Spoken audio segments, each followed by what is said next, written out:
Namo tassa bhagavato arahato sama sambuddhassa. Namo tassa bhagavato arahato sama sambuddhassa. Bekerja bebas dari pertentangan, itulah berkah utama. Para Bapak Ibu, saudara-saudara yang berbahagia, khususnya keluarga, saudara atau Bapak Punan Budiman yang pada malam hari ini melakukan puja bakti Anjang Sana dalam rangka sebulan penghayatan Dhamma. Saudara dan para Bapak Ibu yang berbahagia, di dalam kesempatan puja bakti malam hari ini ada topik Dharma yang disampaikan kepada saya. Apakah Anda sudah mengetahui topik kita malam hari ini? Belum diumumkan topiknya. Nah, tadi sudah katanya. Anda belum mendengar. Baik, topik kita pada malam hari ini adalah mencapai atau mendapatkan kekayaan. Tapi yang sesuai Dhamma. Kalau mendapatkan kekayaan tidak sesuai Dhamma, gampang. Handphone di sebelah Anda, ambil. Itu mendapatkan kekayaan tidak sesuai Dhamma. Dompet milik tetangga Anda, ambil. Itu adalah yang tidak sesuai Dhamma. Yang susah adalah yang sesuai Dhamma.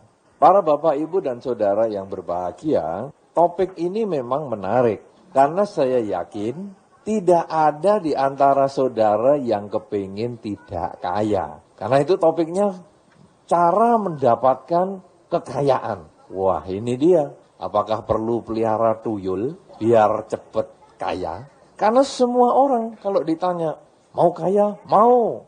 Coba saya mau buktikan. Siapa di antara Anda yang di sini kepingin miskin?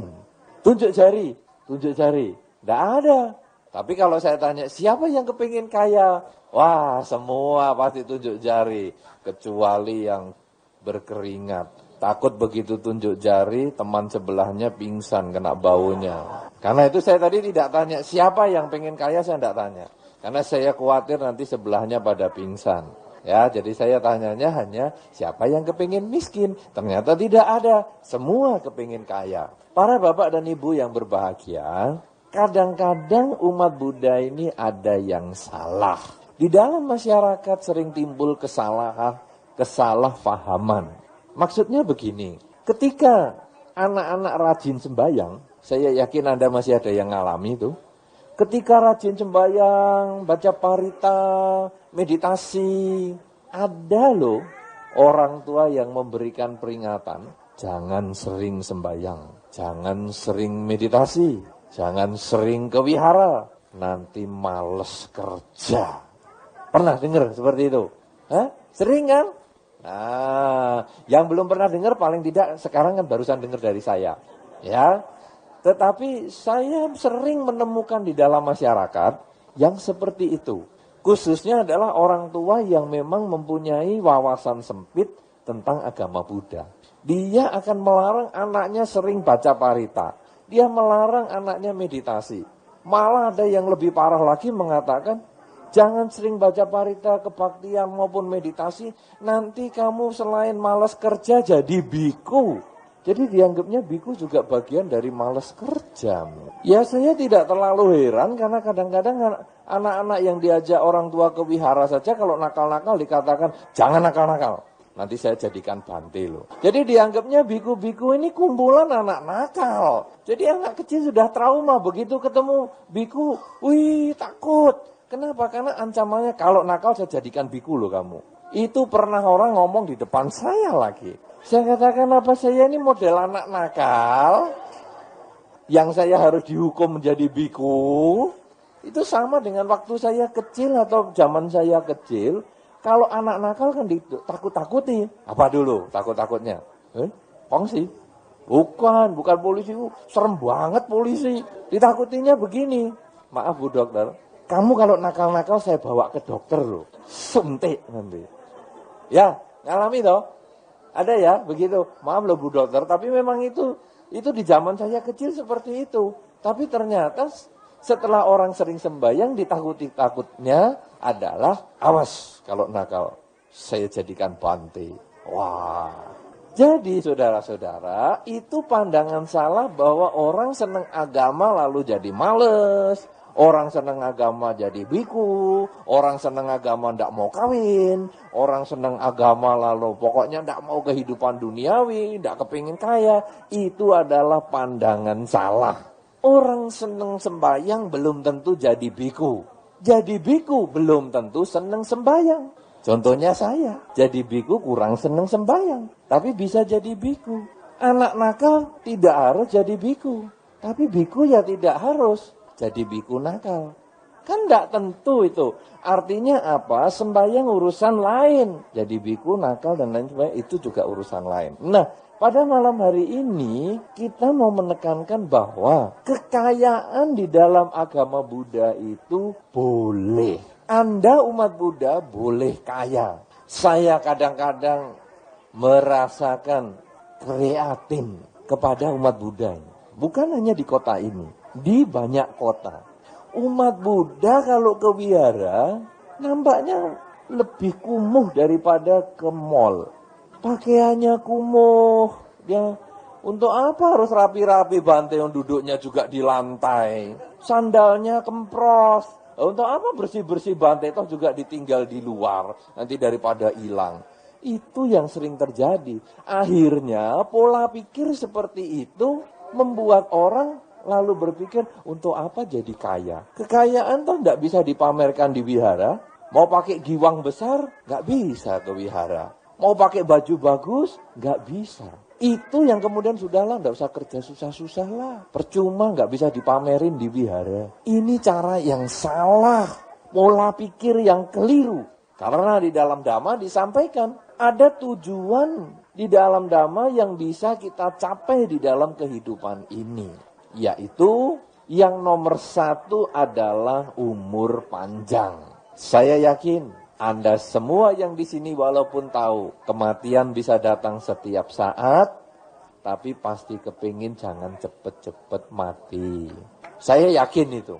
Rasanya masih ada harapan. Aduh, tahun depan aku mau pergi ke India, melihat tempat-tempat suci Sang Buddha. Itu membuat rasanya kita kepingin umurnya lebih panjang. Paling tidak sampai tahun depan. Tapi kalau kita rasanya sakit-sakitan tidak bisa sampai tahun depan, ya minimal Waisak ini sampai Borobudur. Rasanya walaupun tua, sakit, kalau bisa sampai Borobudur rasanya lega. Tapi kalau juga tahu nggak bisa sampai Borobudur, apalagi ke India karena kesehatannya sangat parah, ya mudah-mudahan besok hari Sabtu bisa putus togelnya. Bisa dapet togel. Siapa suka main togel? Ngaku. Nggak ngaku karma buruk loh.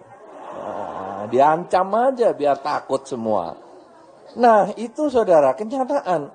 Makanya kadang-kadang ada orang ngomong, togel itu bermanfaat katanya. Kenapa? Bikin orang punya pengharapan, jadi umurnya panjang. Itu sesat gitu. Cara yang keliru. Kenapa enggak supaya umur panjang bermeditasi? Itu juga bisa menenangkan pikiran. Karena itu tujuan yang pertama dalam kehidupan ini, di dalam Dhamma yang kita bisa capai adalah umur panjang. Salah satunya adalah dengan meditasi sehingga pikiran kita menjadi tenang. Anda yang sering sakit, Anda yang kepingin umur panjang, latih meditasi. Saya telah sampaikan tadi pada saat tuntunan meditasi mengatakan bahwa jangan jadikan meditasi hanya sebagai tradisi, kebiasaan, tapi jadikanlah kebutuhan. Sama dengan Anda makan, sama dengan Anda minum, sama dengan Anda tidur. Itu kebutuhan, bukan tradisi. Jadi ya tradisinya kalau jam segini makan, Ini ya kalau kakek orku nggak ngajari jam segini makan, aku ya nggak mau makan. Saya kira nggak ada. Nggak ada orang ngajari, tahu-tahu lapar sendiri. Itu kebutuhan. Minum juga demikian. Ya tradisinya minum, tidak. Itu kebutuhan. Tidur juga kebutuhan. Tapi sayangnya meditasi sering dijadikan tradisi. Sehingga ini sudah baca parita, sudah. Mari kita meditasi. Belum 5 menit, meditasi selesai. Kalau terlalu lama, pimpinan kebaktian yang diomelin. Apa jadi pimpinan kebaktian? Tidur apa ya? Meditasi nggak selesai-selesai. Jadi dianggapnya meditasi seperti tradisi. Sering Anda begitu? Sering. Ngaku lebih baik bebaskan dari karma buruk. Daripada enggak Bante, bohong. Ya. Oleh karena itu, meditasi harus dijadikan sebagai gaya hidup, sebagai kebutuhan, sehingga akhirnya pikiran kita terbiasa tenang. Nah, itulah umur bisa menjadi panjang. Selain di dalam agama Buddha tujuan yang bisa dicapai adalah umur panjang, yaitu memperoleh keberhasilan. Nah, ini yang disebut kekayaan. Berhasil di dalam karir.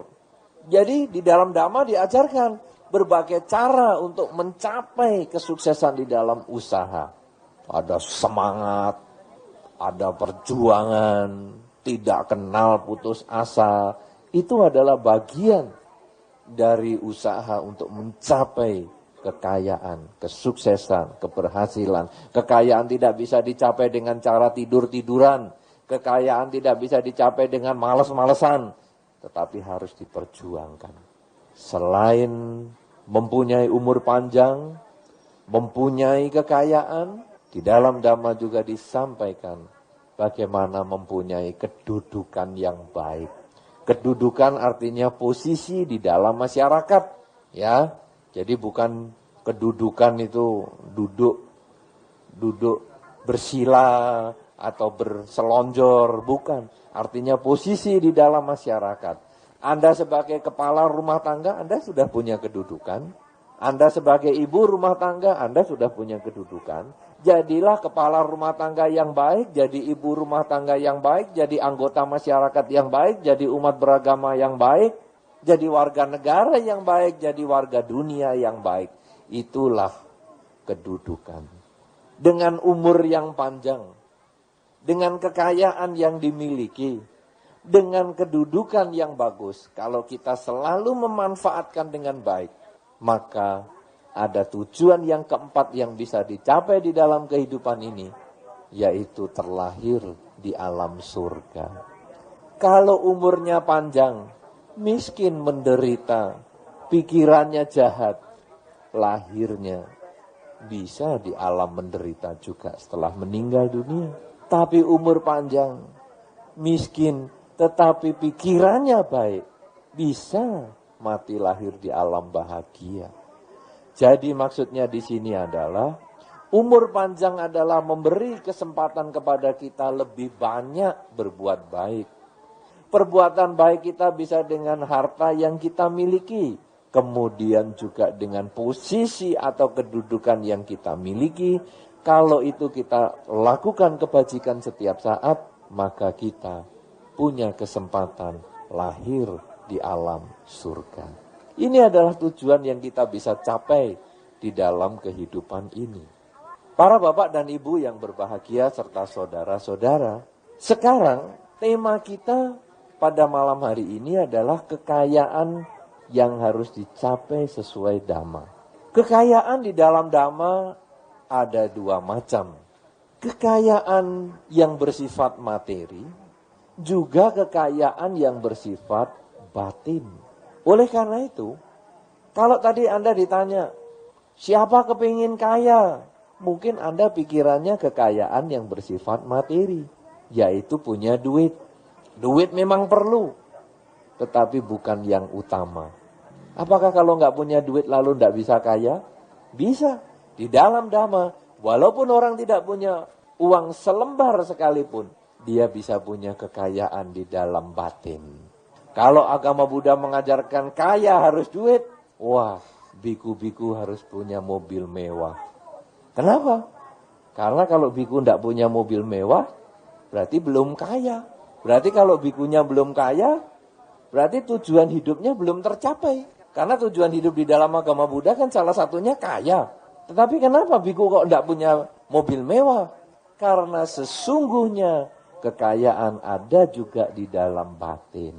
Sehingga walaupun biku tidak punya duit, pakaian pun hanya selembar, rambut pun tak punya. Tapi ada kekayaan batin. Dan kekayaan batin ini tidak bisa dicuri. Coba, punya duit. Kadang-kadang malah menderita loh. Ya kan? Ya atau tidak? Iya. Anda kalau dompetnya penuh duit, Anda malah lebih gelisah daripada dompetnya nggak punya ada duitnya. Percaya nggak? Terbukti kan? Misalnya Anda baru ngambil uang dari ATM. Wih, dompetnya banyak, duitnya. Anda stres loh. Toleh kanan, toleh kiri. Ada yang ngikuti saya nggak ya? Nanti duit saya dirampok nggak ya? Duit saya diambil nggak? Menderita loh, duitnya banyak. Tapi begitu nggak ada duit, lebih tenang. Mau dirampok silahkan, emang nggak punya apa-apa. Padahal rampok nggak dapat duit, bisa leher loh yang digorok. Berbahaya itu malahan. Tapi artinya di sini saya mau menunjukkan bahwa sebetulnya kekayaan di dalam Dhamma bukan hanya materi. Bukan diukur bentuk rumah, bukan diukur dari kekayaan uang, bukan diukur dari mobil, tetapi diukur juga ada yang dari batin. Jadi kekayaan ada dua hal, kekayaan batin dan kekayaan materi. Pada malam hari ini saya tidak menguraikan satu demi satu. Tetapi kekayaan batin dan materi ini sebetulnya menjadi satu. Kalau Anda bisa memilikinya, kekayaan batin dan kekayaan materi, Anda bisa dapatkan. Bahkan ini nanti akan mendukung apa yang kita baca di dalam Manggala Sutta. Anakula cak kamanta, etang manggala mutamang. Bekerja bebas dari pertentangan. Itulah berkah utama. Jadi di dalam Dhamma sudah disampaikan bagaimana cara bekerja yang bebas dari pertentangan, yang bisa menimbulkan kebahagiaan, yang juga menimbulkan kekayaan. Kalau disebut tadi mencari kekayaan secara Dhamma, itu tentu akan banyak sekali. Tetapi saya akan membagi atau menunjukkan cara sehingga kekayaan materi dan kekayaan batin ini bisa menjadi satu, dengan merujuk pada Anakula cakamanta, etang manggala mutamang. Bekerja bebas dari pertentangan, itulah berkah utama. Apakah bebas dari pertentangan? Pekerjaan apa yang bebas dari pertentangan? Pekerjaan yang bebas dari pertentangan itu adalah pekerjaan yang kita sendiri tahu bukan merupakan pelanggaran. Tidak bisa dikritik. Kenapa demikian? Karena kita di dalam masyarakat, masing-masing batin kita, sebetulnya kita mengetahui hal yang baik maupun hal yang buruk. Contoh gampang. Sangat gampang. Ketika Anda menerima telepon yang tidak seharusnya, misalnya dari orang yang Anda sukai padahal Anda sudah berpasangan, sudah punya suami atau punya istri, kan bisa juga tuh menyukai orang. Itu mesti Anda stres kalau pasangan hidup Anda duduk di sebelah Anda. Ketika terima telepon dagang, Anda bisa telepon kencang, halo apa ya, besok barang saya kirim. Pasangan hidup di sebelah Anda tetap teriak-teriak. Tapi begitu telepon dari orang yang tidak layak tersebut, Anda terimanya saja sudah pelan-pelan. Halo, ya, bagaimana? Ini pasanganku di rumah loh. Pas duduk di sebelahnya. Besok ya saya telepon lagi. Selesai. Anda sudah bisa membedakan itu barang yang salah. Sudah menimbulkan pertentangan di dalam batin. Tapi kadang Anda tidak bisa menghentikan. Itu kalau tidak bisa menghentikan, berarti Anda masih bekerja dengan pertentangan. Akhirnya bukan berkah utama. Togel. Mana ada beli togel terbuka di pasar-pasar. Mesti Anda mau beli juga tengok kanan, tengok kiri. Nggak ada orang, baru beli. Karena ini bekerja yang penuh pertentangan. Kenapa? Karena Anda sendiri tahu itu keliru. Di rumah, buka majok. Itu Anda mesti di depan perlu ada satpam. Jadi begitu mau digerebek, tutup majoknya. Kenapa? Karena ini pekerjaan yang penuh pertentangan. Taruhan adu jago. Di sini nggak terlalu banyak ya. Taruhan adu jago. Ada satu pulau yang isinya suka taruhan adu jago. Ada. Itu juga stres-stres. Karena begitu adu tegang lihat ayamnya tapi juga tegang lihat kiri kanan. Ada polisi nggak? Nah yang bagian ini seperti yang tadi. Kalau nakal-nakal saya laporkan polisi. Nah itu adu jago apa? Gitu. Itu pekerjaan bebas dari pertentangan sudah terlanggar. Akhirnya kita tegang. Bapak Ibu yang buka toko, siapa yang suka jual beras? Yang di toko jual beras siapa? Satu.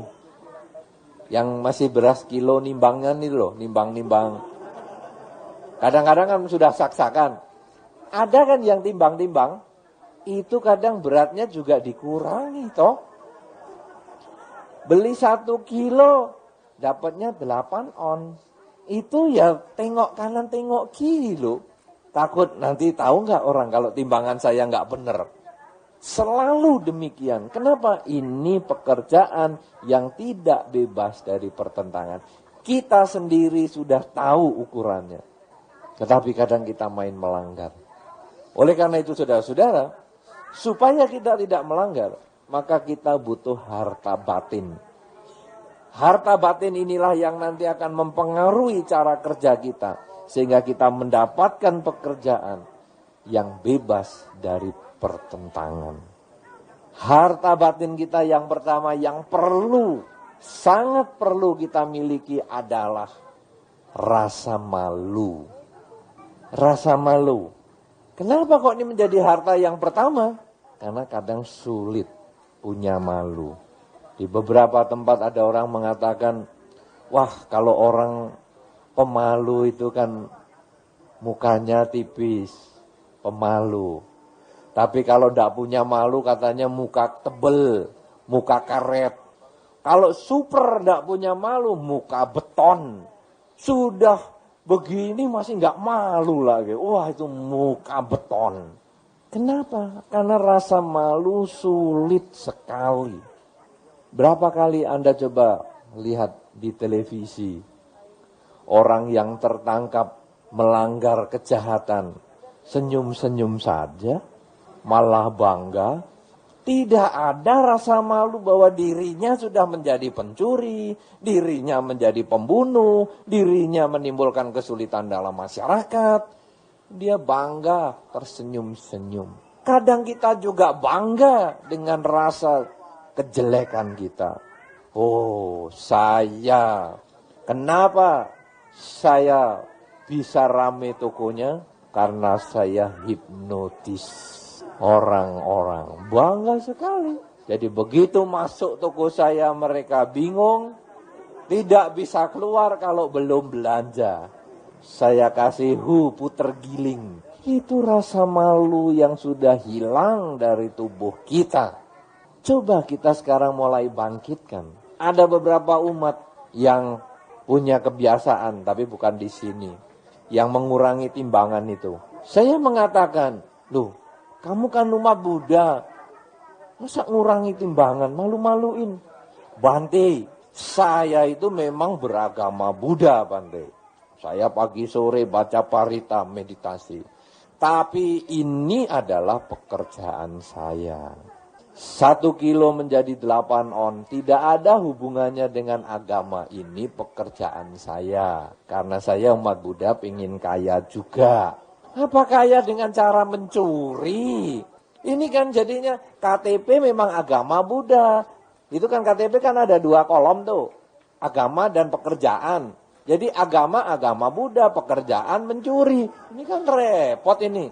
Padahal sebetulnya agama kan harusnya dipakai sebagai jalan hidup. Lalu saya mengatakan, apa kamu tidak malu sebagai umat Buddha? Nanti kalau kamu ketahuan bagaimana?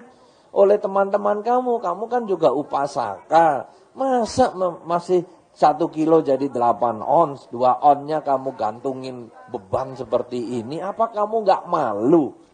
Ditekankan rasa malu ini.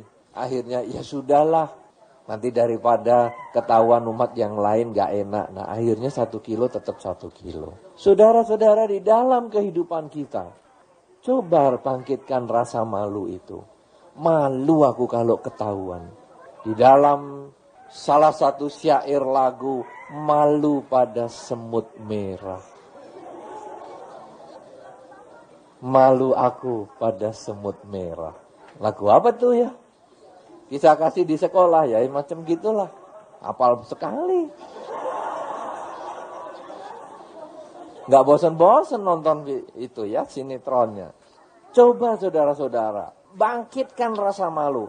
Kadang-kadang kalau tadi saya yang saksikan tadi yang di televisi misalnya orang yang menjadi penjahat, mencuri apa sambil senyum-senyum sambil membunuh, yang sudah membunuh ditangkap itu juga sambil senyum-senyum, terliput oleh kamera wartawan. Tapi juga ada yang ditutupi mukanya. Ada kan? Wah ditangkap tutupi mukanya loh. Ditangkap baru tutupi mukanya berarti kan malu. Lah malunya kenapa enggak sebelum ditangkap? Dia kan sudah tahu itu barang salah. Kenapa dilakukan? Kita saudara-saudara tentu tidak kepingin masuk televisi dengan cara seperti itu. Kita jangan mau terkenal gara-gara ikut terliput kriminal dan sebagainya. Kita tentu tidak perlu tutup muka kalau kita menjaga sejak awal. Malu aku. Masa umat Buddha begitu? Bunuh nyamuk. Timbulkan rasa malu. Wah malu ah. Masa di depan teman-teman umat Buddha aku nabok nyamuk. Itulah kalau di kamar aja lah. Ya kan minimal sudah malu kan berkurang. Kenapa? Karena malu itu membutuhkan orang lain berada di sekitar kita. Jadi rasanya tidak enak. Kalau aku sebagai umat Buddha, aku melakukan seperti itu. Nah sekarang kalau sudah punya harta malu, maka kita bisa kembangkan ke pekerjaan. Harta batin yang kita kembangkan adalah rasa malu. Kita kerjaan apa? Ya minimal tidak melakukan pelanggaran sila. Di dalam pekerjaan jangan suka mencuri. Seperti tadi 1 kilo jadi 8 on itu. Kenapa? Karena itu barang yang akan menimbulkan rasa malu di jangka panjang. Mencuri, berbohong, membunuh, ya. Kemudian melakukan pelanggaran sila, mabuk-mabukan. Itulah sebetulnya pekerjaan-pekerjaan yang perlu kita hindari. Agar pekerjaan kita ini sesuai dhamma. Kalau kita sudah punya harta batin, maka kita akan tahu bagaimana cara kita mencari pekerjaan yang sesuai dharma. Sehingga kita mendapatkan kekayaan juga yang sesuai dharma. Karena ada rasa malu. Itu nomor 1. Kalau kita sudah punya rasa malu, kita tingkatkan yang kedua, yaitu rasa takut. Takut akibat perbuatan jahat kita. Kalau saya 1 kilo menjadi 8 ons, berarti saya mengambil 2 ons setiap kali pembeli di toko saya. Ini karma buruk. Nanti kalau buahnya jatuh kepada diriku, mestinya aku diberi jatah suamiku X rupiah setiap bulan. Sekarang menjadi hanya hanya 80% misalnya dari hasil yang mestinya diserahkan aku, 20% untuk yang lain-lain. Wah, aku takut seperti itu. Aku takut nanti aku kalau beli barang juga dikurangi, beli barang juga ditukeri. Aku nggak mau seperti itu. Kalau aku tidak mau diperlakukan yang jelek, aku juga tidak mau memperlakukan orang lain jelek juga. Aku takut pada akibat yang harus saya terima dari kejahatanku. Kalau kita bisa meningkatkan harta batin kita dari rasa malu menjadi rasa takut, barulah kita sukses jadi umat Buddha. Tapi kalau kita masih hanya malu saja, kita baru 50% sukses. Kita takut itu timbul dari diri kita. Kalau malu karena orang lain. Jadi tadi misalnya, saya tidak bunuh nyamuk lah. Kalau dilihat teman-teman gak enak. Masa pakai pandita, masa saya sudah upasaka, saya sudah aktivis di wihara, masa saya bunuh nyamuk, malu. Tapi begitu di dalam kamar, begitu sendirian di rumah, nyamuk lari kemana saja, kejar, tangkap, bajar, habiskan, bunuh, basmi, selesaikan, musnahkan, lenyapkan, hancurkan. Kenapa? Karena kita tidak punya rasa takut. Jadi kita hanya lihat. Kalau dilihat orang, kita tidak melakukan. Tidak dilihat orang, kita menganggap diri kita pun bukan orang. Tidak ada orang kok. Bunuh. Berarti dirinya sendiri sudah bukan orang. Tetapi kalau kita takut pada akibat perbuatan jahat, maka yang menjadi polisi di dalam batin kita, itu yang akan selalu menjaga selama 24 jam. Ada orang, tidak ada orang. Saya tidak mau bunuh nyamuk. Ada orang, tidak ada orang. Saya tidak mau menimbang dengan cara yang salah. Ada orang, tidak ada orang. Saya tidak beli togel. Ada orang, tidak ada orang. Saya tidak mau dengan narkoba. Kalau kita sudah bisa seperti itu, maka kita umat Buddha sejati. Selama kita belum punya rasa malu dan rasa takut, sesungguhnya kita harus prihatin dengan diri kita. Sejauh mana kita sudah belajar agama Buddha? Sejauh mana kita sudah melaksanakan Dharma? Kenapa kita belum punya rasa malu melanggar sila di dalam pekerjaan kita maupun di dalam kehidupan sehari-hari kita? Sudahkah kita punya rasa takut melanggar sila di dalam pekerjaan maupun di dalam kehidupan sehari-hari? Kalau itu sudah ada, batin akan menjadi tenang, umur menjadi lebih panjang, dan kemudian kita bisa menggunakan setiap waktu di dalam kehidupan kita untuk mengembangkan kebajikan, sehingga hidup di dunia berbahagia, mati pun terlahir di alam surga. Oleh karena itu saudara-saudara, seorang umat Buddha boleh menjadi orang yang kaya. Untuk bisa mencapai kekayaan, lakukanlah perbuatan usaha yang tidak melanggar sila. Pekerjaan apa saja bisa Anda kerjakan sejauh Anda tidak melanggar sila. Sehingga pekerjaan kita bebas dari pertentangan. Supaya kita tidak melanggar sila, modalnya dua. Rasa malu dan rasa takut atas akibat perbuatan kita. Kalau ini sudah bisa kita miliki, maka sesungguhnya kita bisa mendapatkan kebaikan dan kebahagiaan. Dan apa yang kita bahas pada malam hari ini, yaitu mencapai kekayaan sesuai dengan Dharma, kita bisa miliki. Karena sesungguhnya modal batin kita inilah yang paling penting. Tanpa modal batin kita, apa yang keluar di dalam perilaku kita, apa yang keluar di dalam ucapan kita, apa yang keluar dari cara berpikir kita, adalah pikiran-pikiran, ucapan dan perbuatan yang tidak sesuai Dharma. Karena itu, marilah kita menjadikan Dharma bukan hanya sekedar tradisi, datang puja bakti, selesai dan pulang, tapi jadikanlah Dharma ini sebagai kebutuhan hidup, datang puja bakti, direnungkan, dilaksanakan di dalam kehidupan, sehingga akhirnya kebahagiaan menjadi milik kita, kebahagiaan menjadi milik keluarga kita, dan kebahagiaan juga menjadi milik lingkungan kita. Karena sesungguhnya bekerja tanpa pertentangan adalah berkah utama. Semoga dengan kebajikan yang kita miliki bersama pada malam hari ini dalam rangka puja bakti Anjang Sana selama sebulan penghayatan Dhamma di rumah Bapak Punan Budiman sekeluarga akan memberikan manfaat untuk kita semua, mengubah perilaku kita, mengubah cara kita bekerja dan cara hidup kita beragama, sehingga kita mempunyai rasa malu dan takut melakukan kejahatan, yang akan memberikan kebahagiaan di dalam dhamma, semangat di dalam dhamma, dan memberikan kebahagiaan untuk diri kita,